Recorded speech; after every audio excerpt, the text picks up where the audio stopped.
Following the Hadley's Hope incident, a fire aboard the USS Sulaco caused significant damage to the vessel's mainframe, permanently damaging data files on a number of the crew. Despite the company's best efforts to track down visual records for the Marines, much of their data feeds were unable to be located. Though an integral component in piecing together the sequence of events on Hadley's Hope came from verbal records transmitted by Corporal Hicks, the only surviving human member of the Marines sent to the colony. Hicks offered a record of the initial sweep through Hadley's Hope, outlining the following. Dropship flight uneventful. Pharaoh circled the complex, set us down, and dusted off. Approach of the complex also uneventful. Exterior of processor and living quarters appears serviceable. Storm shutters sealed, valuable machinery exposed to the elements. Looks like everyone went inside in a hurry.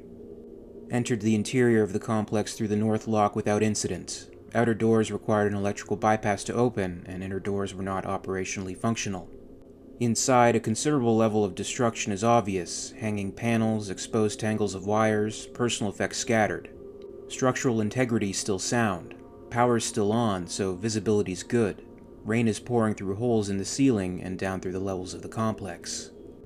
Obvious evidence of hits from small arms fire and explosive damage, probably from seismic survey charges. They were shake and bake. Access to real weapons would have been minimal.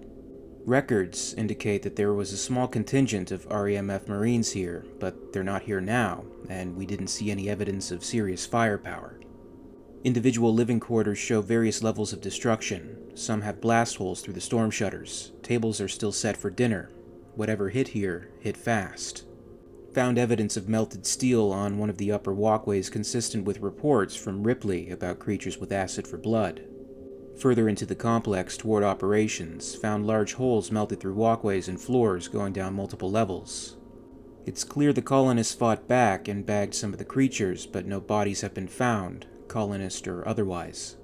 Looks like everyone holed up in a sub-level storage area for several days, maybe a week, but just inside the south lock was where the colonists made their last stand. The south wing, encompassing ops and medical, was sealed off with doors welded at both ends and the stairs blocked with heavy equipment. Doesn't appear that the barricade held long. It's all got the look of some pretty intense fighting, but without the bodies or even parts of bodies. There's barely a trace of blood. Operations in MedLab show very little internal destruction. In the lab we found multiple large spider-like creatures with long tails encased in fluid-filled cylinders. Legs span about half a meter and tail length about a meter long. 2 alive and the rest are dead. These guys are too small to cause all the damage we've seen. No sign of the adult version. It seems Ripley's stories were more accurate than everyone thought. While in MedLab, one of the motion trackers picked up activity. The tracker led us to a surviving colonist, Rebecca Jordan, a kid about 6 or 7 years old. Corporal Dietrich checked her out, and she appears to be okay, but she won't talk. She'd apparently been hiding in the air ducts. At this point, the rest of the colonists have not been found. Hudson is searching for the personal data transmitters on the CPU. Hicks out. After the surviving members of the incursion at the atmospheric processor experienced a compromise of their barricades in the operations center, leading to further casualties, Corporal Hicks was injured, and Rebecca Jordan was abducted for use as a xenomorph host. Ellen Ripley had Bishop take the dropship into the upper levels of the atmospheric processor, already dangerously unstable. In order to retrieve the child, Ripley armed herself and went into the Hive, leaving Hicks and Bishop with the dropship. At this time, Hicks, beginning to lose consciousness due to the painkillers used to treat his injuries, managed to transmit a final status report of the mission, also inadvertently capturing a preceding conversation between himself and the AP, Bishop. What follows is a transcript of this conversation and Corporal Hicks's final status report. Bishop. Corporal Hicks, the platform just shifted beneath us. Hicks. How long have we got? Bishop. It could go at any time. Hicks. Okay. Hold it off as long as you can. If it tilts more than 3 degrees or the grid gets mushy. Bishop. Sir. Corporal. Hicks. Yeah, I might be passing out in a minute, Bishop. Don't move until you have to, but don't leave them behind. You got that? Bishop. I understand. Hicks. If you dust off, hover as long as you can. If the temp gets over 32, circle out and back. Bishop. Yes, sir. How long do you estimate Lieutenant Ripley will be? Hicks. As long as it takes to get Newt back. This is Corporal Dwayne Hicks, A27/TQ4.0.048315E9.